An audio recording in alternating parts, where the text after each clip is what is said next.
Kajian Kitab.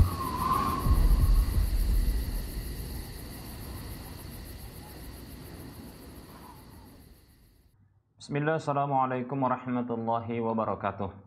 Innal hamdalillah nahmaduhu wa nasta'inuhu wa nastaghfiruh wa na'udzu billahi min shururi anfusina wa min sayyiati a'malina. May yahdihillahu fala mudilla lahu wa may yudlilhu fala hadiya lahu. Wa asyhadu an la ilaha illallah wahdahu la syarika lahu wa asyhadu anna Muhammadan 'abduhu wa rasuluhu sallallahu alaihi wasallam. Qala Allah tabaraka wa ta'ala, ya ayyuhalladzina amanu taqullaha haqqa tuqatih wa la tamutunna illa wa antum muslimun. Ya ayyuhan nasu taqu rabbakumul ladzi khalaqakum min nafsin wahidah wa khalaqa minha zawjaha wa bassa minhuma rijalan katsiran wa nisaa'a. Wattaqullaha alladzi tasaaluna bihi wal arham innallaha kana 'alaikum raqiba. Ya ayyuhalladzina amanu taqullaha wa qulu qawlan sadida yuslih lakum a'malakum wa yaghfir lakum dhunubakum wa may yuti'illaha wa rasulahu faqad faza fawzan 'azima amma ba'd. Fa inna asdaqal hadisi kitabullah wa khairal huda huda Rasulillah sallallahu alaihi wasallam. Wa syarrul umuri muhdatsatuha wa kullu muhdatsatin bid'ah wa kullu bid'atin dhalalah wa kullu dhalalatin finnar. Para pemirsa Rosyad TV dan para pendengar radio Medan Mengaji serta para pemirsa media sunnah yang turut serta menyiarkan kajian ini, alhamdulillah, segala puji hanya untuk Allah. Salawat dan salam tak lupa kita ucapkan untuk Rasulullah sallallahu alaihi wasallam. Kita lanjutkan masih bahasan seputar hukum-hukum terkait dengan penyelenggaraan jenazah, dan kita masih bahas tentang tahapan penyelenggaraan jenazah, yaitu mensolatkan jenazah. Dan kita sampai kepada pembahasan tentang salam. Para ulama mereka berbeda pendapat tentang salam. Ya, pada pertemuan yang lalu sudah kita sebutkan, ya, yaitu tata cara salat jenazah. Pembahasan menyentuh tentang takbir, kemudian ya bacaan Al-Fatihah, ya, kemudian bacaan salawat, dan berikut ini ya doa. Kemudian berikut ini kita akan bahas ya terkait dengan salam. Demikian. Para ulama mereka berbeda pendapat. Salam dalam salat jenazah itu satu kali salam atau dua kali salam. Baik para hamba Allah rahimani wa rahmakumullah. Para ulama mereka berbeda pendapat menjadi dua. Pendapat pertama bahwasanya ya salat jenazah itu cuma satu salam saja. Ini pendapat yang sahih dari Abdullah ibnu Umar dan Wasilah ibnu al-Ashqa. Ya, mereka berpendapat bahwasanya ya salam dalam salat jenazah itu cuma satu. Ya, demikian. Begitu juga diriwayatkan dari Ali, Ibnu Abbas, Jabir, Abu Hurairah, Anas bin Malik, dan Ibnu Abi Aufa radhiyallahu anhum ajma'in. Dan ini juga yang dipegangi dari tabi'in seperti Sa'id ibnu Jubair, Hasan al-Basri, Muhammad ibnu Sirin, Abu Umamah ibnu Sahal, ya, Al-Qasim bin Muhammad, Al-Harits, Ibrahim an-Nakhai, Sufyan as-Sauri, Sufyan ibnu Uyainah, Abdullah bin Mubarak, dan Abdurrahman ibnu Mahdi, Imam Malik, Imam Ahmad, dan Imam Ishaq ibnu Rahuya rahimahumullah. Dan ini juga satu pendapat yang diriwayatkan dari Imam Asy-Syafi'i, yaitu satu salam. Kemudian para hamba Allah rahimani wa rahimakumullah, pernyataan Imam Syafi'i yang mengatakan bahwasanya cuma satu salam ya dalam salat jenazah ini disebutkan oleh Imam An-Nawawi dalam kitab Al-Majmu' Syarhul Muhadzab. Kemudian yang kedua, pendapat kedua adalah pendapat yang mengatakan salam dalam salat jenazah itu dua kali salam. Demikian. Yang berpendapat seperti ini adalah Imam Syafi'i di pendapat beliau yang lain, dan Ashabur Ra'i, yaitu para ulama-ulama ya Ashabur Ra'i, dan ini yang dipilih oleh Al-Qadhi, ya. Ini juga yang dicondongi oleh Imam Abu Hanifah rahimahumullah. Demikian. Dalilnya adalah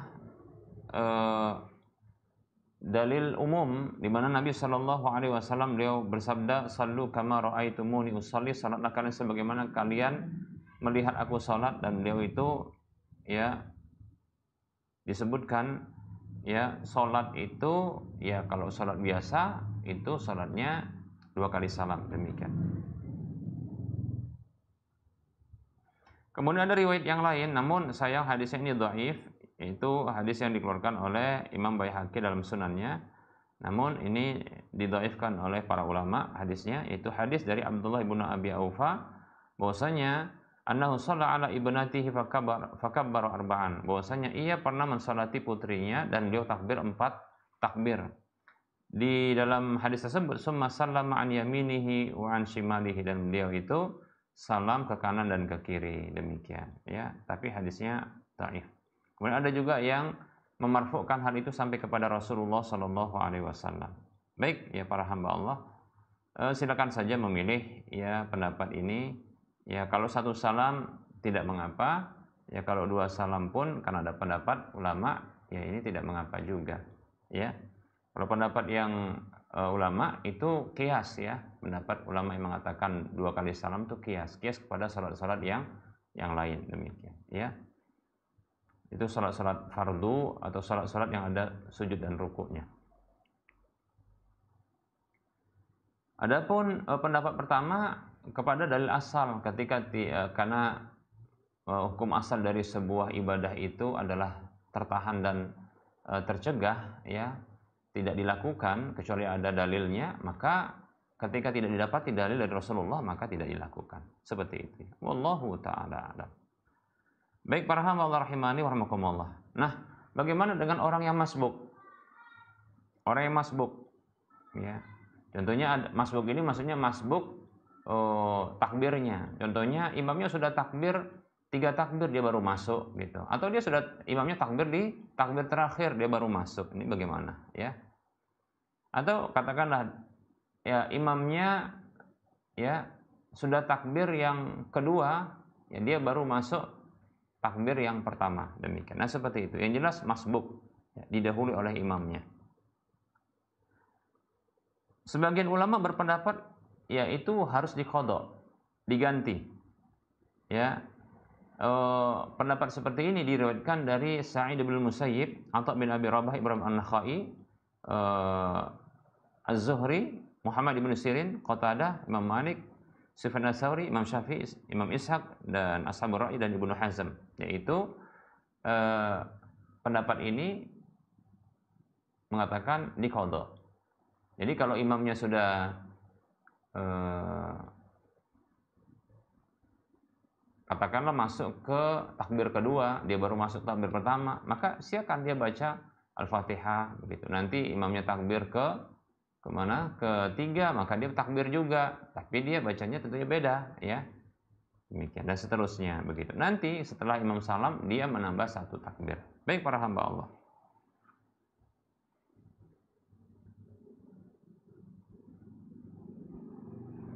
Hanya saja para ulama mereka berbeda pendapat terkait dengan kalau nanti diqadha ya, dia itu berdoa enggak di antara takbir tersebut ataukah tidak. Imam Abu Hanifah berpendapat ya, dia itu berdoa di antara takbir yang diqadha tersebut. Imam Malik dan Imam Syafi'i ya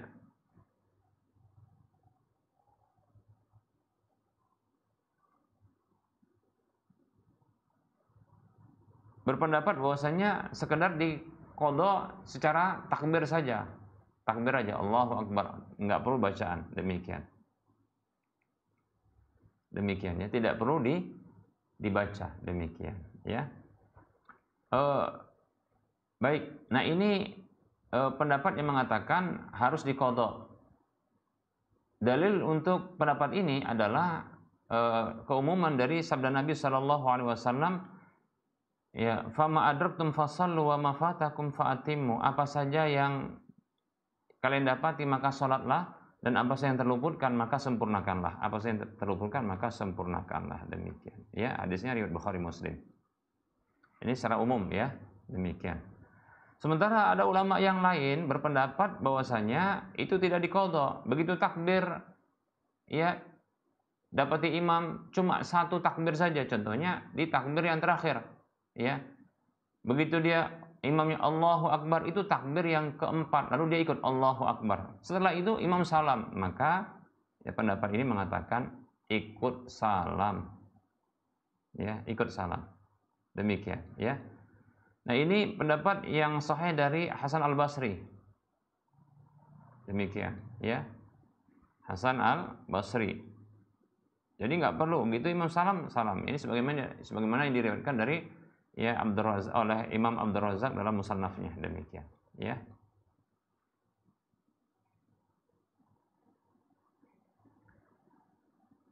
Baik, ada pendapat yang lain dari Abdullah bin Umar radhiyallahu anhuma bahwasanya ya tidak diqadha. Namun kalau dia takbir secara berurutan, berkelanjutan, ya tentunya ya tidak diqadha, tapi ini pendapatnya boleh qadha, boleh tidak gitu maksudnya, ya. Ya. Jadi artinya kalau imam sudah masuk ke rakaat ke takbir yang keempat, sementara makmum baru saja ikut Allahu Akbar. Nah, jadi kalau mau dia salam, boleh menurut pendapat ini. Kalau mau dia cepat melakukannya, sebagaimana apa yang kurang, maka dia Allahu Akbar, Allahu Akbar, Allahu Akbar. Nah, seperti itu. Maka fala ba'sa, disebutkan begitu. Maka tidak mengapa. Nah, demikian, ya. Ini sebagaimana disebutkan oleh Ibnu Qudamah dalam kitab Al-Mughni. Baik para hamba Allah rahimani wa rahimakumullah.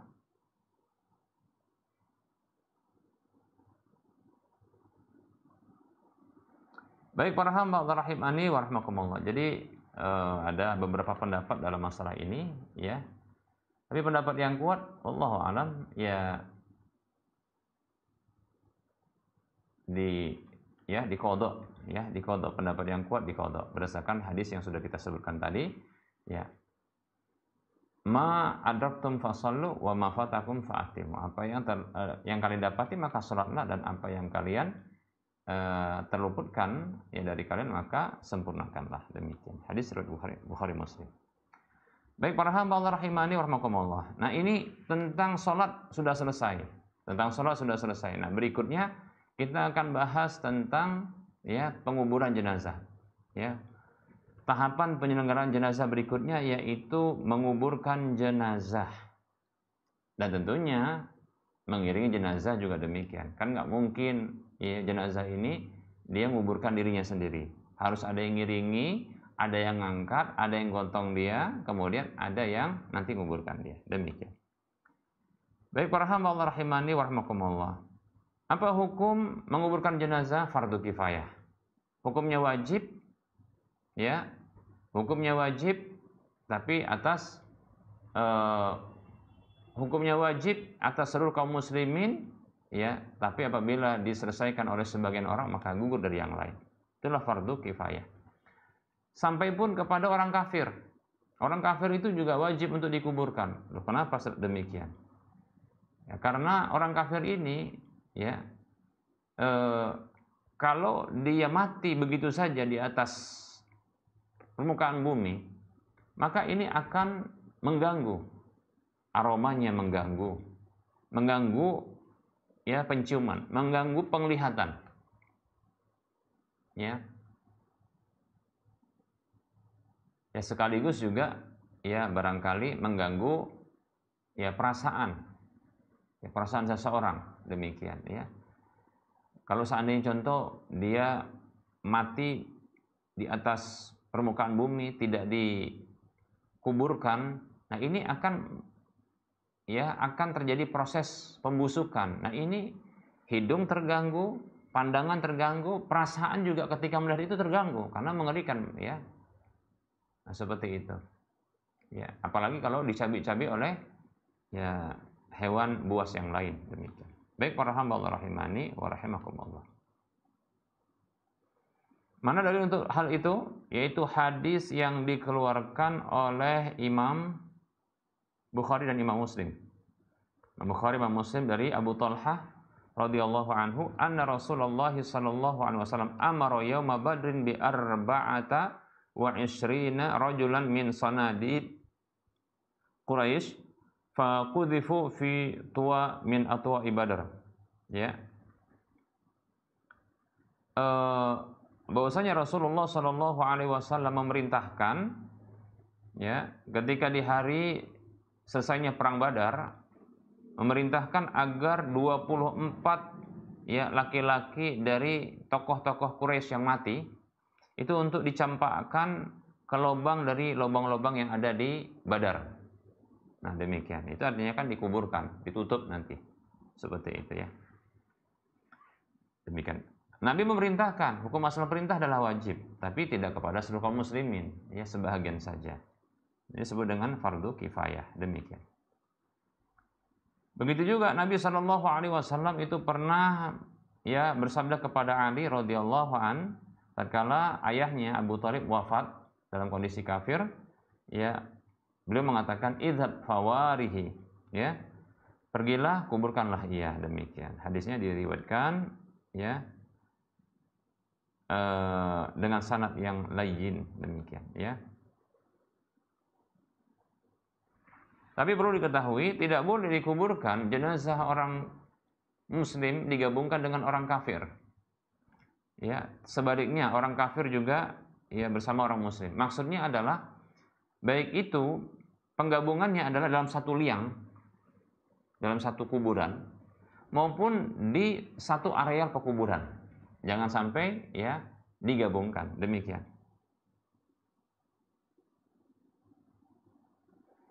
Kenapa? Karena dalam satu pendapat madhab itu mengganggu kaum muslimin, mengganggu orang Islam, demikian. Karena orang kafir itu akan diazab. Orang kafir itu akan diazab ya, dengan adab kubur, demikian. Maka ini akan mengganggu ya orang muslimnya, demikian. Maka orang muslim dikuburkan di pekuburan kaum muslimin dan orang kafir dikuburkan di pekuburan orang kafir, demikian. Demikian yang berlaku di zaman Nabi Shallallahu Alaihi Wasallam sampai ya berlakunya sampai saat ini, ya berlangsung sampai masa kita saat ini, demikian. Ada kasus begini. Nah, gimana apabila ya ada seorang wanita, ya wanita ahlul kitab yang dinikahi oleh seorang laki-laki muslim? Ini kan hukumnya boleh berdasarkan dalam surah Al-Maidah ayat 5, ya. Boleh. Kemudian meninggal dunia ini wanita ahlul kitabnya dalam kondisi dia hamil. Ya. Di manakah dia dikuburkan? Baik, nah dalam masalah ini ya para ulama mereka berbeda pendapat. Imam Ahmad mengatakan wanita tersebut dikuburkan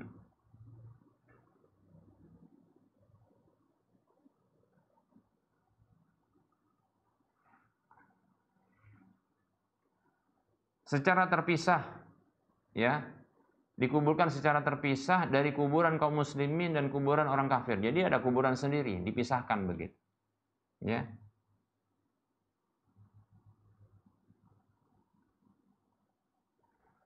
Kenapa? Kenapa demikian? Kenapa dia tidak dikuburkan di kuburan kaum muslimin? Karena dia kafir. Terus kenapa kok nggak dikuburkan di kuburan orang kafir? Karena bayinya itu muslim. Bayinya dihukumi seperti hukum bapaknya, demikian. Nah, seperti itu. Ini menurut Imam Ahmad. Kan sudah kita sampaikan bahwasanya ya seorang anak ya itu terlahir di atas fitrah. Kata Nabi SAW, kullu mauludin yuladu alal fitrah. Setiap anak itu lahir ya, anak itu terlahir di atas fitrahnya, demikian. Fitrah Islam maksudnya. Ya. Nah, kemudian karena ayahnya muslim, maka dia dihukumi seperti hukum bapaknya. Ya, kalau ibunya pun muslim maka dia dihukumi seperti ibunya. Nah begitu ya, pokoknya dihukumi dengan kepada orang tua yang bagus agamanya, tentunya Islam ya, seperti itu. Kalau dikuburkan di kuburan kaum muslimin, maka orang kaum muslimin akan terganggu dengan wanita tersebut kan. kalau dia dikuburkan di kuburan orang kafir, maka ya anaknya tersebut akan terganggu ya dengan orang-orang kafir yang diazab. Oleh karenanya dikuburkan secara terpisah.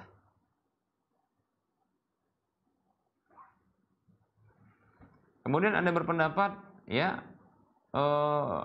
punggungnya itu diarahkan ke arah kiblat. Ya. Agar wajah si janin tersebut itu menghadap ke arah kiblat. Ya, sebelah kanan. Karena wajah janin tersebut sesungguhnya dia di posisi ya punggung si perempuan. Memang gitu dalam kandungan ya. Dia terbalik, terkadang muter begitu dia ya. Baik para hamba Allah rahimani wa rahimakumullah. Nah, ini cuma satu saja pendapat yang disebutkan oleh Imam Ahmad ya.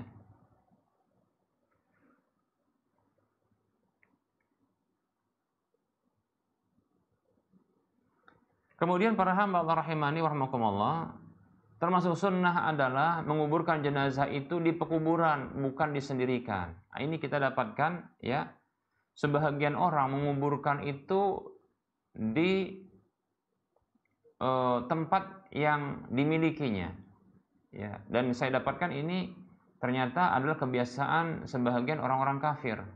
Ya, menguburkan secara terpisah jenazah seseorang muslim itu di kuburan, di halaman atau di lahan ya, di lahan yang dimilikinya, demikian. Nah, ini kebiasaan ternyata orang kafir, tidak demikian ya. Sunnahnya, petunjuk Nabi SAW dalam menguburkan jenazah itu dikuburkan di kuburan, mau dia orang kafir mau orang muslim, maka dikuburkan di pekuburan mereka yang seagama dengan mereka ya. Kalau Islam maka dikuburkan di kuburan orang Islam, orang kafir maka dikuburkan di kuburan orang kafir. Bahkan kalau mereka ya sama-sama agamanya, kalau yang Nasrani ya Nasrani, kalau Yahudi Yahudi, kalau Hindu ya Hindu, kalau Buddha ya Buddha, demikian begitu. Mereka saja demikian ya. Ini diketahui demikian, maka kita pun seperti itu para hamba Allah rahimani wa rahimakumullah.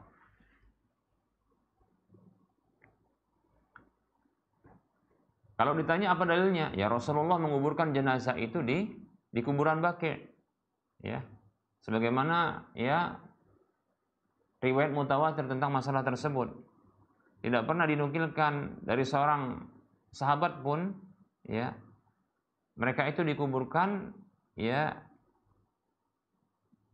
di selain pekuburan, disendirikan begitu.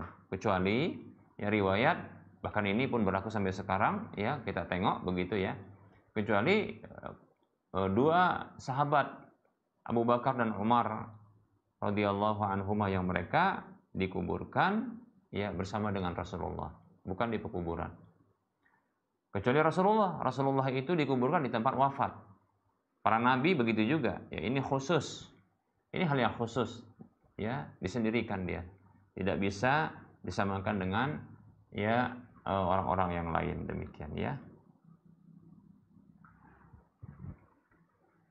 Dan dikecualikan juga dengan hal ini adalah para orang-orang yang meninggal dunia dalam peperangan, maka mereka itu dikuburkan di tempat wafat mereka, tempat terbunuh mereka, dikuburkan di sana, ya. Di tempat mereka terbunuh, maka mereka dikuburkan di tempat peperangan itu, ya. Tidak dipindahkan ke tempat yang lain. Seperti contohnya adalah para peserta perang Uhud yang wafat, ya, di Uhud, ya. Maka dikuburkan ya di Uhud, demikian.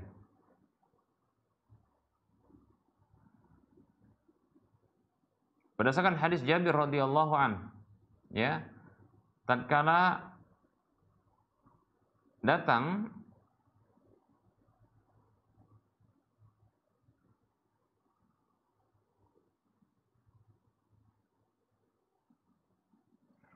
ya, tatkala paman Nabi SAW itu Hamzah wafat, itu dibawa pulang oleh Sofiyah, ya. Maka Nabi SAW memerintahkan untuk dikembalikan, ya, dikembalikan ke ke Uhud. Itu sudah dibawa atau sedang dibawa ke Madinah. Maka diperintahkan untuk dikembalikan ke Uhud, demikian. Ya. Hadis Jabir, tatkala ya datang bibinya dengan membawa jenazah ayahnya dan pamannya yang sudah mati syahid agar dikuburkan di pekuburan yang ada, ya. Itlahiqa, ya, rajulun yunadi, tiba-tiba ada seorang laki-laki yang menyusul sembari mengatakan, ala inna Rasulullah sallallahu alaihi wasallam ya'murukum an, ya, tarji'u bil qatla fa tadfanu, ya, tadfinuha fi masari'iha, ya, haitsu qutilat. Seorang menyeru utusan Rasulullah, ketahuilah sesungguhnya Rasulullah SAW memerintahkan kalian untuk membawa kembali, ya, jenazah orang yang mati syahid, ya, lalu kalian kuburkan, ya, di tempat wafatnya, di tempat terbunuhnya, ya, di tempat peperangannya di mana ia terbunuh. Kemudian faraja'at bihima, lalu pamannya tersebut, bibinya tersebut, ya, membawa pulang, ya, jenazah dua saudaranya ini, ya, fadafanahuma haitsu qutila, ya, lalu keduanya pun menguburkan di mana ia terbunuh, demikian, di mana keduanya terbunuh. Maksud keduanya di sini adalah sepertinya Rasulullah dengan sallallahu alaihi wasallam dengan ininya, dengan bibi beliau yaitu Safiyah, ya, demikian.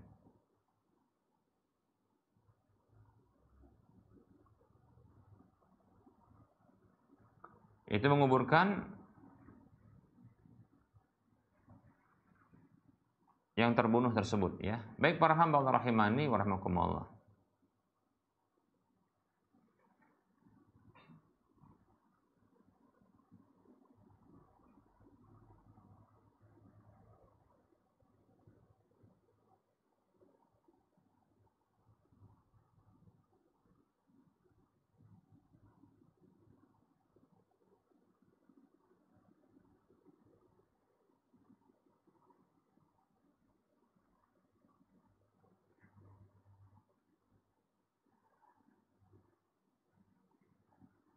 Baik para hamba Allah rahimani wa rahimakumullah, berikutnya yang akan kita bahas, ya,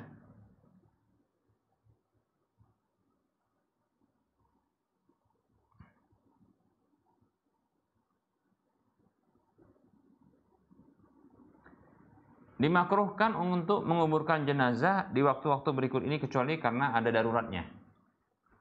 Ya, yang pertama adalah 3 waktu yang memang terlarang yang sudah kita sebutkan, yang ini juga adalah waktu dilarang sholat, yaitu ketika terbitnya matahari, mulai dari menyembul dia, terus dia naik, ya.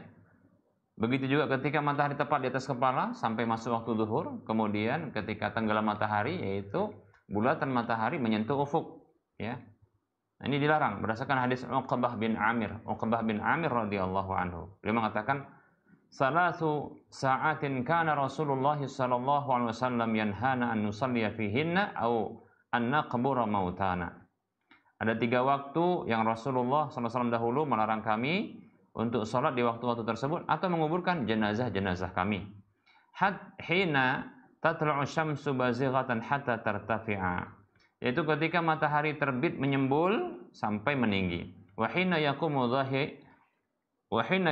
qa'imu adh-dhahirati hatta tamila syamsu, itu ketika matahari tepat di atas kepala sampai dia condong, ya, matahari tersebut, ya, ke arah barat sedikit membentuk bayangan ke arah timur, ya, maksudnya waktu zuhur. Wa hina tudayyafu asy-syamsu lil ghurubi hatta taghruba, itu ketika condongnya matahari untuk tenggelam sampai sempurna tenggelamnya, demikian. Hadis yang sahih, ya, riwayat Muslim dan yang lainnya, demikian. Baik para hamba Allah rahimani wa rahmakumullah. Kapan lagi dilarang waktu ya untuk menguburkan ya? Kapan lagi waktu yang dilarang untuk menguburkan jenazah? Berikutnya adalah menguburkan jenazah di malam hari kecuali ya ada kedaruratannya.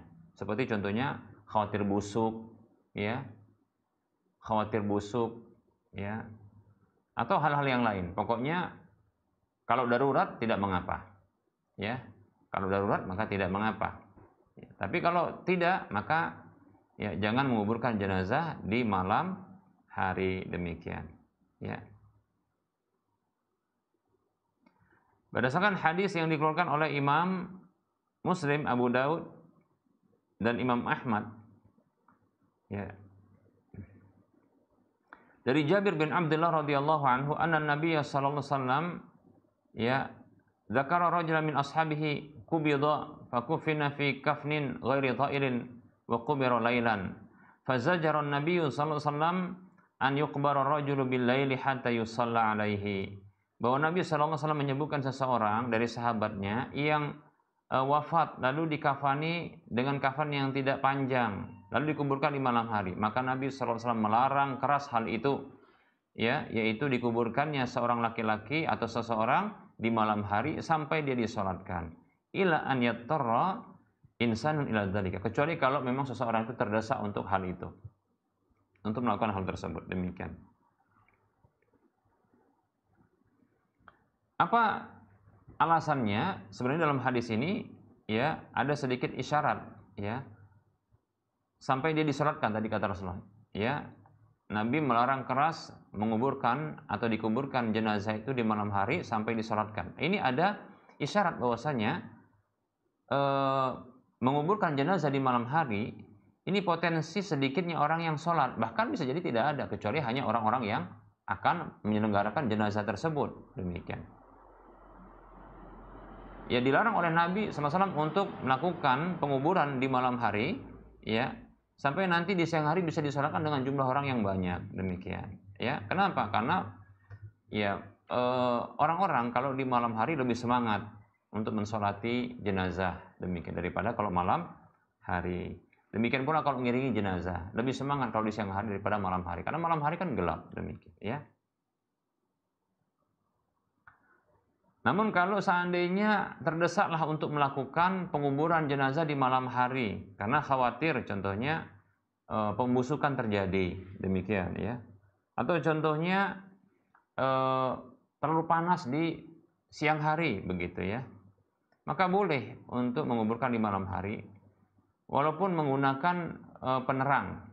Ya, kalau bisa jangan menggunakan api atau menggunakan sesuatu yang dibakar ya, tapi kalau bisa gunakan dia lampu. Sekarang alhamdulillah lampu itu gampang kok ya, bahkan ada yang dia emergensi lampunya tanpa harus dicolokkan ke listrik, itu sudah bisa hidup dalam waktu yang panjang. Nah seperti itu karena ada baterainya ya, seperti itu ya. Berdasarkan hadis yang dikeluarkan oleh ya Imam dikeluarkan oleh At-Tirmidzi dalam kitab Sunannya dan dihasankan oleh Syekh Al-Albani rahimahullahu taala dari Ibnu Abbas radhiyallahu anhuma bahwasanya Rasulullah sallallahu alaihi wasallam anna Rasulullah sallallahu alaihi wasallam adkhala rajulan qabrahu lailan wa asraja fi qabrihi. Bahwasanya Rasulullah sallallahu alaihi wasallam itu pernah memasukkan seseorang jenazah ke dalam kuburnya di malam hari dan menerangi dalam kuburnya, maksudnya memberikan penerangan di dalam kubur tersebut supaya mudah untuk dikuburkan. Demikian ya, maksudnya supaya mudah dalam proses penguburan. Demikian para hamba Allah rahimani wa rahimakumullah. Dan ini materi yang bisa kita sampaikan pada pertemuan kali ini. Insyaallah taala ya kita akan bahas tata cara ya penguburan pada pertemuan yang akan datang. Insyaallah taala. Baik. Kita buka sesi soal jawab bagi para pemirsa dan para pendengar sekalian yang ingin bertanya, dipersilakan. Admin dipersilakan untuk menaikkan pertanyaan.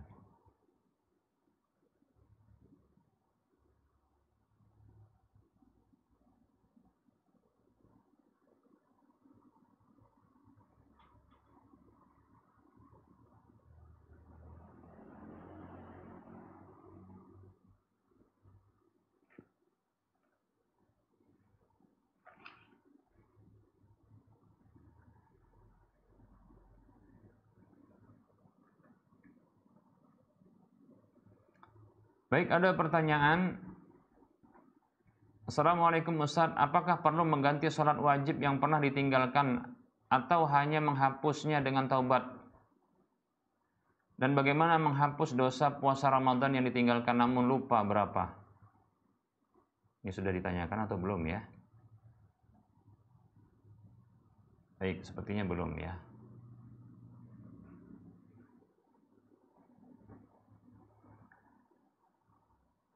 Bismillahirrahmanirrahim. Waalaikumsalam warahmatullahi wabarakatuh. Para ulama mereka berbeda pendapat tentang sholat wajib dan puasa wajib Ramadan yang ditinggalkan karena malas, karena enggan ya melakukannya ya, tapi meyakini tentang wajibnya ya.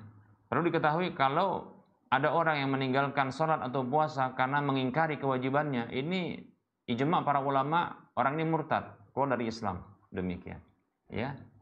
Tapi kalau ya meninggalkan sholat wajib ya,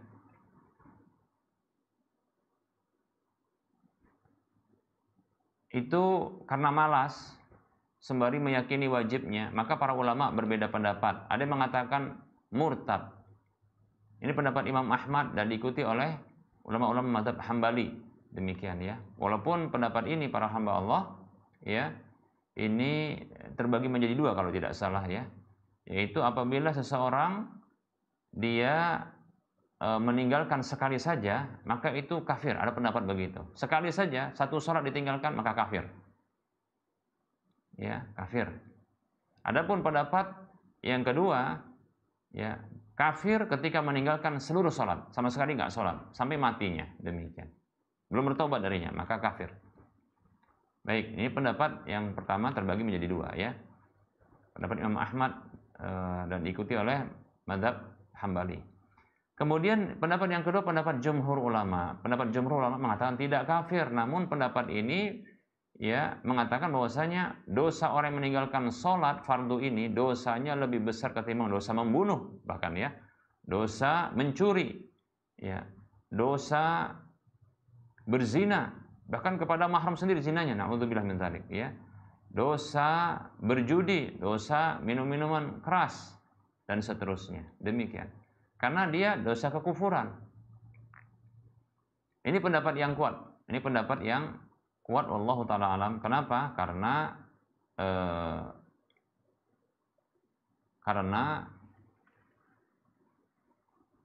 ada hadis ya yang memalingkan hadis yang dijadikan hujjah oleh pendapat pertama, yaitu hadis yang mengatakan begini. Nabi bersabda, kalau masalah ini hadis riwayat Muslim, Nabi mengatakan al-ahdul ladzi bainana wa bainahum as-salatu faman tarakaha faqad kafara. Sesuatu yang diketahui sebagai pembeda antara kita dan mereka, kita orang Islam, mereka orang kafir, adalah salat ya. Maka siapa yang meninggalkannya maka sungguh dia telah ya melakukan kekufuran. Imam Ahmad mengatakan ini kufur akbar, sementara ya jumhur ulama mengatakan ini kufur asghar, demikian. Dalil memalingkan hal ini menjadi kufur asghar adalah hadis di mana ya yang diriwayatkan oleh Imam Ibnu Majah, khamsu salawatin, Nabi bersabda khamsu salawatin katabahunallah ala ibadih atau ala ibad. Ada 5 waktu salat, 5 salat ya sehari semalam yang Allah wajibkan, Allah tetapkan atas para hambanya. Faman atabihinna, ya siapa saja yang melakukannya, lam yudai' syai'an minhunna, yang tanpa menyepelekan sedikit pun haknya ya darinya, ya istighfafan bihaqqihinna, dalam rangka meremehkan haknya, maka ya dia punya janji di sisi Allah Subhanahu wa taala untuk dia dimasukkan ke dalam surga. Namun waman lam ya'ti bihinna, siapa saja yang tidak melakukannya, tidak mendatanginya, tidak melakukannya, ya, maka dia tidak memiliki janji di sisi Allah. Falaisa lahu ahdun 'indallahi, dia enggak punya janji di sisi Allah, ya. Insya'a adzabah wa insya'a ghafara lahu. Kalau Allah mau, Allah siksa dia. Kalau Allah mau, maka Allah ampuni dia. Baik. Nah, ada ungkapan kalau Allah mau, Allah ampuni dia. Kalaulah kafir, maka tidak ada potensi untuk bisa diampuni. Demikian. Ini menunjukkan tidak kafir. Wallahu ta'ala a'lam. Jadi, apa yang harus dilakukan? Taubat. Taubat. Ini pendapat yang kuat, taubat. Demikian. Apakah ada qada? Apakah ada qada? Ya. Jumhur ulama mengatakan ada qadanya. Jumhur ulama mengatakan ada qadanya. Mengqada. Begitu juga puasa. Ya. Begitu juga puasa, qada demikian. Ada pendapat yang mengatakan qada. Ini pendapat jumhur ulama. Bahkan ulama 4 mazhab setahu saya ini berpendapat ya bahwasanya wajib qada, yaitu salat maupun puasa. Demikian. Mana dalilnya? Dalilnya adalah qiyas. Qiyas kepada ya kalau salat qiyasnya kepada terluputkan salat karena ada sebab. Demikian. Kalau puasa dikiaskan dengan seperti muntah, demikian. Harus ada qadanya. Nah, seperti itu. Namun, pendapat yang kuat wallahu ta'ala alam, tidak wajib qada, namun kewajibannya adalah bertobat. Karena sudah jadi dosa, maka cukup bertobat saja. Demikian, ya. Lebih-lebih untuk mengqada ini, kewajiban qada ketika sengaja meninggalkannya, ini butuh dalil. Begitu pendapat Ibnu Hazm. Ini diantara pendapat Ibnu Hazm dan dikuatkan oleh Syekhul Islam Ibnu Taimiyah rahimahullahu ta'ala. Demikian, ya. Wallahu ta'ala a'lam.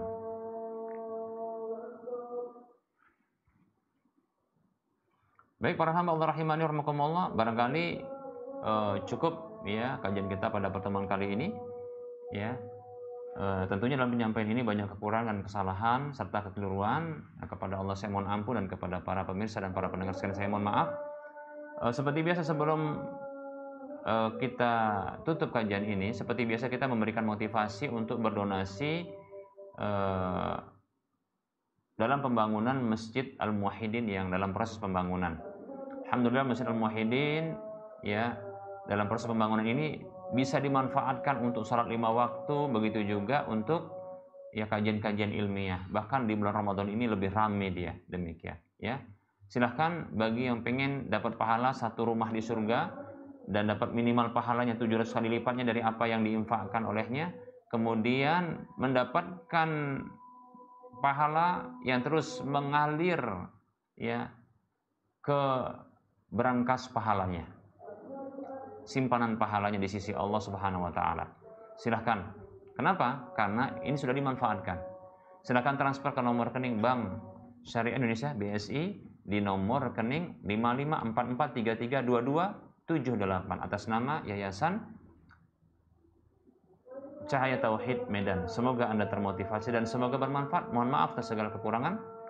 Kita ketemu lagi di lain kesempatan. Sallallahu alaihi Muhammad wa ala alihi wa ashabihi ajma'in. Subhanakallahumma wa bihamdika asyhadu an la ilaha illa anta astaghfiruka wa atubu ilaika walhamdulillahi rabbil alamin. Wassalamualaikum warahmatullahi wabarakatuh.